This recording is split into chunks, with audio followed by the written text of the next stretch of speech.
Hi friends, இன்றைக்கி episode சூப்பருங்க. ஆம்புலன்ஸை வர சொல்லுங்கள், ரத்தம் கொட்டுதுன்னு நம்ம க்யூட்டாக நடிச்சிக்கிறாரு நம்ம விஜய். அந்த இடத்துல ரத்தமே கொட்டலை. சாரதம்மாவும் காவேரி யாரையுமே அனுப்பலை.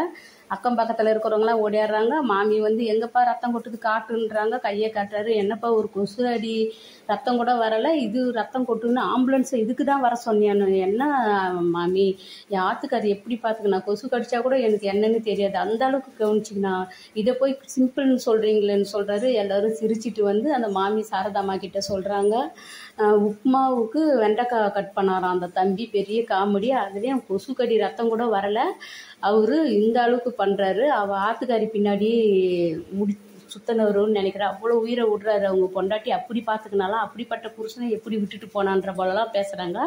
சாரதாம்மா கேட்டு இது அவர் ஏதாவது சொல்லியிருந்தா தான் போயிருப்பாங்க அப்படின்னு அவங்களுக்கும் எதிர்த்து சொல்கிறாங்க. சரி நம்ம ஏன் அடுத்த கதைன்னு சொல்லிட்டு போயிடுறாங்க. நம்ம காவேரி வந்து நைட்டில் தூங்காமல் மன வருத்தத்தோடு விஜய்க்கு ஃபோன் பண்ணுறா. விஜய் அட்டன் பண்ணி, என்ன காவேரி இந்த நேரத்தில் போகணுன்னா, நீங்கள் எல்லாருக்கிட்டையும் அசிங்கப்படுறது என்னால் பார்த்துக்கின்னு இருக்க முடியல, ஏற்கனவே உங்கள் பேர் கெட்டு போயிட்டுருக்குது, மறுபடியும் இப்படி பண்ணாதீங்கன்னு ரொம்ப வருத்தத்தோடு சொல்கிறா.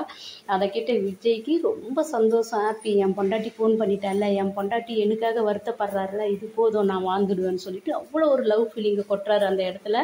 உண்மையிலேயே ஒரு புருஷன் பொண்டாட்டினா எந்த அளவுக்கு இருக்கணும்னு சொல்லிட்டு இவங்க ரெண்டு பேரும் பார்த்து தெரிஞ்சுக்கணும். அவ்வளோ ஒரு அழகாக இருக்கிறாங்க. அடுத்தவங்களுக்காக தான் இவங்க பிரிஞ்சிருக்கிறாங்களே தவிர உண்மையிலேயே இவங்களோட பாசத்தை இன்னைக்கு காட்டிட்டாங்க. ஸ்டுடியோவுக்கு போகிறாரு. நான் உங்களுக்கு நடிச்சு தரேன் ஆடுன்றாரு.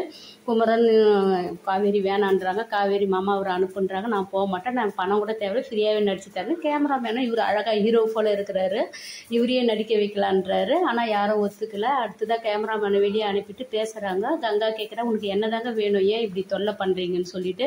எனக்கு உன் தங்கச்சி தான் வேணும், உன் தங்கச்சி இல்லாமல் நான் வாழ மாட்டேன், உன் தங்கச்சி என் கூட அனுப்பி வைங்கன்றாரு. அவளை நான் கான்ட்ராக்டில் இருக்கும்போதே லவ் பண்ணிட்டேங்கன்னு இப்போ தான் காவேரிக்கு அவர் லவ் பண்ண உண்மை தெரியுது. இவ்வளோ நாளாக ஒரு புரிதல் இல்லாத குழப்பத்தோடு தான் இருந்தால் அந்த குழப்பத்தையும் நம்ம விஜய் இன்னைக்கு தீர்த்து வச்சுட்டாரு. சூப்பர். இனி வந்து நம்ம காவேரியோட ஃபீலிங்கும் பார்க்கலாம். சாரதாம்மா, கங்கா, குமரன் என்ன செய்கிறாங்கன்றது எபிசோடை பார்த்து தெரிஞ்சுக்கலாம். Bye bye.